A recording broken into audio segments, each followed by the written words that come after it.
بسم اللہ الرحمن الرحیم۔ السلام علیکم ناظرین، چین سپر پاور بننے کی دوڑ میں شامل ہے۔ رواں برس جب امریکی کانگریس کے ایک وفد نے تائیوان کا دورہ کیا تھا تو اس وقت چینی وزیر دفاع نے بھی اپنے سخت رد عمل میں یہی کہا تھا کہ جو آگ سے کھیلتا ہے وہ جل جاتا ہے۔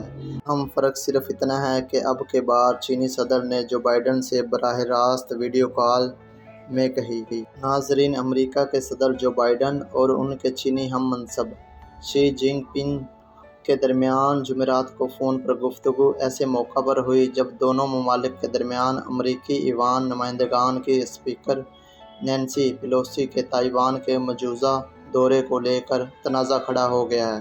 چینی وزارت خارجہ کے ترجمان ساؤ لی جان نے نینسی پیلوسی کے دورے کے متعلق تبصرہ کرتے ہوئے کہا کہ بیجنگ اس دورے کے رد عمل میں سخت اقدامات اٹھائے گا۔ وائٹ ہاؤس کے مطابق یہ گفتگو واشنگٹن کے وقت کے مطابق صبح 8:33 پر شروع ہوئی، جو کہ تقریباً سوا 2 گھنٹے تک جاری رہی۔ تائیوان کے معاملے پر ناظرین، امریکہ چین تنازع صدیوں پرانا ہے۔ دونوں ممالک کے درمیان کشیدگی کی تازہ ترین وجہ نینسی پیلوسی کا تائیوان کا ممکنہ دورہ سمجھا جاتا ہے۔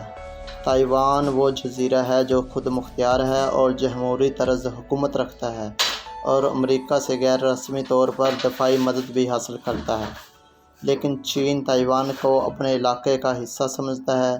بیجنگ کہہ چکا ہے کہ امریکی ہاؤس اسپیکر کا تائیوان کا دورہ اشتعال انگیزی تصور ہوگا اور امریکی عہدیدار بھی اس انتباہ کو سنجیدگی سے لے رہے ہیں۔ علاوہ ازیں دونوں ممالک کے درمیان یوکرین پر روس کے حملے کے پس منظر میں بھی کشیدگی پائی جاتی ہے، کیونکہ روس کی مخالفت امریکہ کر رہا ہے یوکرین معاملے پر، جبکہ چین روس کے موقف کی حمایت کرتا ہے۔ امریکہ کی قومی سلامتی سے متعلق ترجمان جان کربی نے بدھ کے روز بتایا تھا کہ صدر بائیڈن اور صدر شی جن پنگ کے لیے ضروری تھا کہ وہ باقاعدگی سے رابطے میں رہیں۔ اس لڑائی کا آپ کو پس منظر بتائیں تو چین تائیوان کو نہ صرف اپنے ایک حصے کے طور پر دیکھتا ہے، بلکہ وہ یہ عزم بھی رکھتا ہے کہ اگر ضروری ہوا تو طاقت کے استعمال سے جوہری حکومت والے اس جزیرے کو اپنے ساتھ ملائے گا۔ چین پر علاقائی عدم استحکام پیدا کرنے کے امریکی وزیر دفاع لائیڈ آسٹن کے الزام کو بیجنگ نے چین کو بدنام کرنے کی کوشش قرار دیا۔ انہوں نے کہا کہ چین تائیوان کو اپنے ساتھ ضم کرے گا۔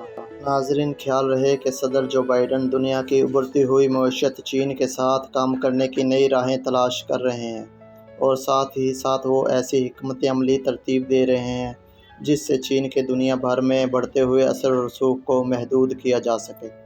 واشنگٹن کو چین کی عالمی صحت، معیشت اور انسانی حقوق سے متعلق پالیسیوں پر اختلاف رہا ہے اور چین کی جانب سے یوکرین پر روس کے حملے کی مذمت سے انکار نے بھی دونوں بڑی طاقتوں کے درمیان تعلقات میں مزید کشیدگی پیدا کر دی ہے۔ صدر جو بائیڈن چاہتے ہیں کہ صدر شی کے ساتھ گفتگو کے دروازے کھلے رہیں۔ ان کی ضرورت ہے۔ کچھ ایسے مسائل ہیں جہاں ہم چین کے ساتھ تعاون کر سکتے ہیں اور یقیناً کچھ ایسے مسائل بھی ہیں جہاں اختلافات اور کشیدگی ہے۔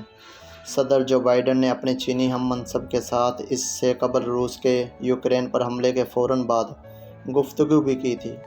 بائیڈن کے 2021 میں صدارت کا منصب سنبھالنے کے بعد یہ 5ویں مرتبہ ہے کہ دنیا کی 2 بڑی معیشتوں کے رہنماؤں کے مابین فون پر گفتگو ہوئی ہے۔ جان کربی نے بتایا کہ ساؤتھ چائنا سی میں چین کا ان کے بقول جارحانہ رویہ بھی صدر کے درمیان گفتگو کا موضوع ہو سکتا ہے۔ 2 گھنٹے پر مشتمل کال کے بارے میں جاری کیے گئے مختصر بیان میں بتایا گیا کہ امریکہ آبنائے تائیوان میں طاقت کے توازن کو یک طرفہ بدلنے یا خطے کے امن اور سلامتی کو ضرر پہنچانے کی کوششوں کی سختی سے مخالفت کرتا ہے۔ ناظرین، چائنا بھی کسی سے کم نہیں ہے۔ چینی میڈیا کے مطابق شی نے بائیڈن کو کہا کہ جو آگ سے کھیلتے ہیں وہ بالا آخر جل جاتے ہیں۔ انہوں نے کال کے دوران کہا کہ امریکہ کو معاملات کو واضح طور پر دیکھنا چاہیے۔ بائیڈن انتظامیہ کا اس معاملے میں کہنا ہے کہ وہ کانگریس کے ارکان کے دوروں کے بارے میں فیصلے لینے کا اختیار نہیں رکھتی، لیکن حکام کے مطابق پیلوسی کے تائیوان کے دورے سے تناؤ کے بڑھنے کا خدشہ ہے۔ امریکی حکام کہتے ہیں کہ ابھی تک نینسی پیلوسی کے دورے کے بارے میں کوئی فیصلہ نہیں لیا گیا، تاہم اس سلسلے میں آخری فیصلہ پیلوسی ہی کریں گی۔ اس ممکنہ دورے کی خبر پر گزشتہ ہفتے تبصرہ کرتے ہوئے چینی وزارت خارجہ کے ترجمان ژاؤ لیجان نے خبردار کیا تھا کہ چین اپنے علاقائی سلامتی کے دفاع کے لیے سخت اقدامات اٹھائے گا اور کسی قربانی سے دریغ نہیں کرے گا۔ چین کی جانب سے دی گئی اس تنبیہ پر تبصرہ کرتے ہوئے امریکی حکام دفاع پینٹاگن کے حکام نے خبر رساں ادارے ایسوسی ایٹڈ پریس کو بتایا تھا کہ اگر پیلوسی نے تائیوان کے دورے پر جانے کا فیصلہ برقرار رکھا تو ایسی صورت میں امریکی فوج انڈو پیسیفک خطے میں اپنی نقل و حرکت اور فوجی ساز و سامان کو بڑھا دے گی۔ اس سلسلے میں پیلوسی کے طیارے کے گرد اور تائیوان میں بھی سیکورٹی فراہم کرنے کے لیے فائٹر جیٹ، بحری جہازوں اور سویلینس کے دائرے قائم کیے جائیں گے۔ سارے معاملے میں روس نے چائنا کے موقف کی حمایت کر دی ہے۔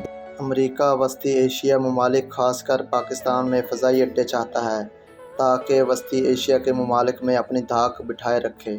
اس سلسلے میں وہ ایران، افغانستان، پاکستان اور چائنا پر نظر رکھنا چاہتا ہے۔